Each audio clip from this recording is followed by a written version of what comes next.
कान्हा जी का जन्मोत्सव जन्माष्टमी। तुलसी जी पर चढ़ा दें यह एक चीज, हर कष्ट दूर करेंगे कान्हा जी। घर में आएगी सुख समृद्धि और शांति, और भूल कर भी ना करें ये साथ का। राधे राधे दोस्तों, कैसे हैं आप सब। दोस्तों, भाद्रपद माह चल रहा है। भाद्रपद माह के कृष्ण पक्ष की अष्टमी को जन्माष्टमी का पर्व मनाया जाता है। यह पर्व भगवान श्री कृष्ण के जन्मोत्सव के रूप में मनाया जाता है। दोस्तों, शास्त्रों में सोमवार या बुधवार के दिन आने वाली जन्माष्टमी को बहुत ही खास माना जाता है, और इस बार की जन्माष्टमी 30 अगस्त दिन सोमवार को ही है। साथ ही इस जन्माष्टमी पर रोहिणी नक्षत्र भी रहेगा। इसके साथ ही स्वास्थ्य सिद्धि योग और जयंती योग भी बन रहा है। इन दुर्लभ संयोग में भगवान श्री कृष्ण की पूजा करने से सभी मनोकामनाएं पूर्ण होंगी। इस बार जन्माष्टमी पूजन का शुभ मुहूर्त है 30 अगस्त की रात 11:59 से देर रात 12:45 तक। दोस्तों, जन्माष्टमी पर्व का शास्त्रों में विशेष महत्व बताया गया है। श्री कृष्ण जन्माष्टमी के महत्व का अंदाजा इसी बात से लगाया जा सकता है कि शास्त्रों में इसके व्रत को व्रतराज कहा गया है। मान्यता है इस दिन व्रत रखने से कई व्रतों के फल मिल जाते हैं।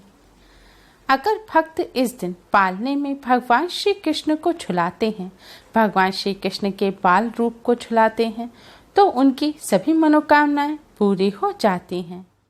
चारों तरफ से सफलता के संदेश आने लगते हैं। भगवान श्री कृष्ण कर्म योगी हैं, अतः कर्म क्षेत्र में मनचाही ऊंचाइयां चाहते हैं तो इस व्रत को अवश्य ही करें। परिवार में कलह या तनाव हो तो इस व्रत से निश्चय रूप से शांति और प्रेम का वातावरण निर्मित होता है। धन धान्य संपदा संपत्ति के लिए इस व्रत से शुभ अन्य कोई व्रत नहीं है। मनचाहा प्रेम, शादी और शादी के बाद पति पत्नी के रिश्तों में मधुरता के लिए भी यह व्रत सर्वश्रेष्ठ है। दोस्तों, जन्माष्टमी का दिन भगवान श्री कृष्ण को प्रसन्न करने का बहुत ही खास दिन माना जाता है। इस दिन भगवान श्री कृष्ण और राधा रानी का विशेष रूप से पूजन किया जाता है। दोस्तों, भगवान श्री कृष्ण को प्रसन्न करने का सबसे आसान उपाय है तुलसी जी का पूजन करना। शास्त्रों में तुलसी जी का विशेष महत्व बताया गया है। संस्कृत में तुलसी जी को हरि प्रिया कहा जाता है। हरि प्रिया अर्थात भगवान विष्णु की प्रिया। हिंदू धर्म में मान्यता है कि तुलसी जी के पौधे की जड़ में सभी तीर्थ, मध्य भाग तना में सभी देवी देवता और ऊपरी शाखाओं में सभी वेद यानी चारों वेद स्थित हैं। इसलिए इस मान्यता के अनुसार तुलसी जी का प्रतिदिन दर्शन करना पाप नाशक समझा जाता है और इनके पूजन को मोक्षदायक कहा गया है। पद्म पुराण में उल्लिखित है कि जहाँ तुलसी जी का एक भी पौधा होता है वहाँ त्रिदेव यानी कि ब्रह्मा, विष्णु और महेश निवास करते हैं। इस ग्रंथ में वर्णित है कि तुलसी जी की सेवा करने से महापातक से महापातक व्यक्ति के संपूर्ण पाप नष्ट हो जाते हैं। कहते हैं जिस पूजा और यज्ञ के प्रसाद में तुलसी दल नहीं होता, भगवान श्री कृष्ण उस पूजा और यज्ञ को स्वीकार नहीं करते। इसलिए भगवान श्री कृष्ण को भोग लगाते समय नैवेद्य में तुलसी जी का पत्ता अवश्य ही रखा जाता है, तभी भगवान श्री कृष्ण भोग को स्वीकार करते हैं।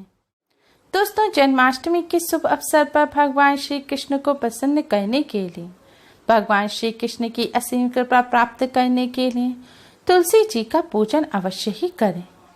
तुलसी जी का पूजन करने के लिए सुबह उठकर स्नान करके स्वच्छ वस्त्र धारण करें। फिर सबसे पहले आप भगवान श्री कृष्ण का पूजन करें। भगवान श्री कृष्ण को स्नान कराएं, स्वच्छ वस्त्र पहनाएं और उनका श्रृंगार करें। इसके बाद आप एक लोटे में शुद्ध जल लें। जल में थोड़ा सा कच्चा दूध डालें। इसके बाद आप भगवान श्री कृष्ण जी को हल्दी से तिलक करें। जिस हल्दी से आपने भगवान श्री कृष्ण को तिलक किया है उसी हल्दी को आप जल के पात्र में भी डाल दें। अब जल के पात्र में आप थोड़ा सा गंगा जल मिलाएं और भगवान श्री कृष्ण का रोजाना की तरह पूजन करें। पूजन करने के पश्चात आप तुलसी जी का पूजन करें। तुलसी जी का पूजन करने के लिए आपने मंदिर में जो जल का पात्र रखा है उस जल के पात्र को उठा लें और इस जल को आप तुलसी जी को अर्पित करें, यानी कि यह जल आप तुलसी जी पर चढ़ाएं। तुलसी जी पर जल चढ़ाते समय इस खास मंत्र का जाप करें। मंत्र इस प्रकार है: महाप्रसाद जननी, सर्व सौभाग्य वर्धिनी, आधि व्याधि हरा नित्यम, तुलसी तवम नमस्तुते। इस मंत्र का एक बार जाप करते हुए आपको थोड़ा सा जल तुलसी जी पर चढ़ाना है। फिर आप दूसरी बार इस मंत्र का जाप करें और फिर से दूसरी बार थोड़ा सा जल आप तुलसी जी पर चढ़ाएं। मंत्र इस प्रकार है: महाप्रसाद जननी, सर्व सौभाग्य वर्धिनी, आधि व्याधि हरा नित्यम, तुलसी तवम नमस्तुते। अब इसी प्रकार दोस्तों तीसरी बार इस मंत्र का जाप करें और फिर तीसरी बार थोड़ा सा जल आप तुलसी जी पर चढ़ाएं। इस तरह आपको पूरे 7 बार इस मंत्र का जाप करना है और 7 बार ही तुलसी जी पर जल चढ़ाना है। तुलसी जी पर आपको पूरे लोटे का जल चढ़ा देना है। जल चढ़ाने के बाद आप तुलसी जी के सामने एक शुद्ध घी का दिया जलाएं और एक सुगंधित धूप बत्ती जलाएं। इसके बाद भगवान श्री कृष्ण और तुलसी माँ को प्रणाम करें।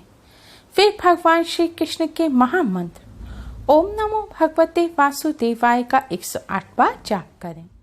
इस मंत्र का जाप आप तुलसी जी के सामने खड़े होकर भी कर सकते हैं या आसन बिछाकर बैठकर भी इस मंत्र का जाप कर सकते हैं। मंत्र का जाप करने के पश्चात आप तुलसी जी की जड़ के पास से थोड़ी सी मिट्टी लें और उससे अपने मस्तक पर तिलक करें।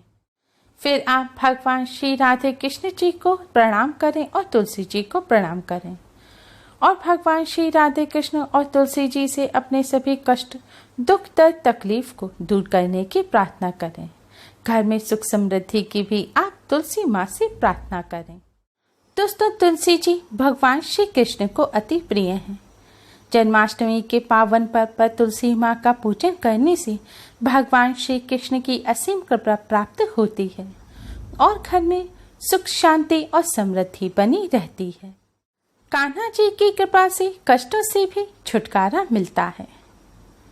दोस्तों भगवान श्री कृष्ण की असीम कृपा प्राप्त करने के लिए तुलसी जी का पूजन करने के साथ साथ आप कुछ बातों का भी विशेष ध्यान रखें। भगवान श्री कृष्ण को अर्पित करने के लिए तुलसी दल तोड़ने के लिए आप पहले स्नान करें। बिना स्नान किए आप तुलसी जी को स्पर्श ना करें और ना ही तुलसी दल यानी कि तुलसी जी के पत्ते तोड़ें। तुलसी जी का पूजन करते समय आप जूते चप्पल उतार दें। बिना जूते चप्पल पहने आप तुलसी जी का पूजन करें। ऐसी ही तुलसी जी का पूजन करें जो साफ स्थान पर लगी हो, यानी कि किसी नाले के पास या फिर किसी गंदे स्थान पर लगी हुई तुलसी जी का पूजन ना करें। और महिलाएं पीरियड के दौरान तुलसी जी का पूजन ना करें और ना ही तुलसी जी के आसपास जाएं, क्योंकि तुलसी जी बहुत ही पवित्र होती है।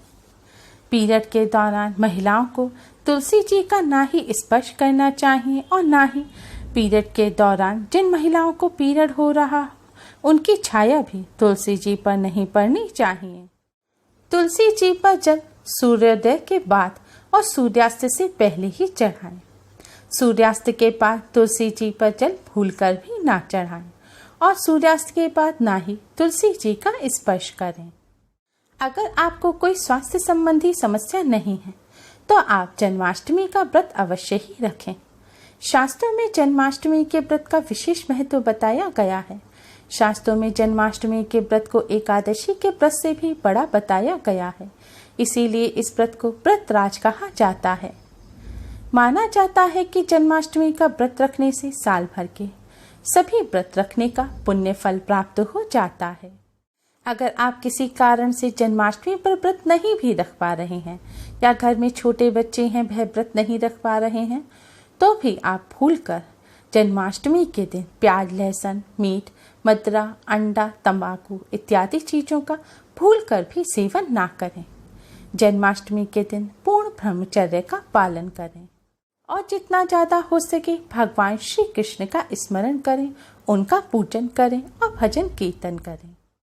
उम्मीद है आपको हमारी ये वीडियो पसंद आई होगी। प्लीज़ लाइक करें, हमारी इस वीडियो को अपने फ्रेंड्स और रिश्तेदारों में ज़्यादा से ज़्यादा शेयर करें, जिससे वह भी इसका लाभ उठा सकें।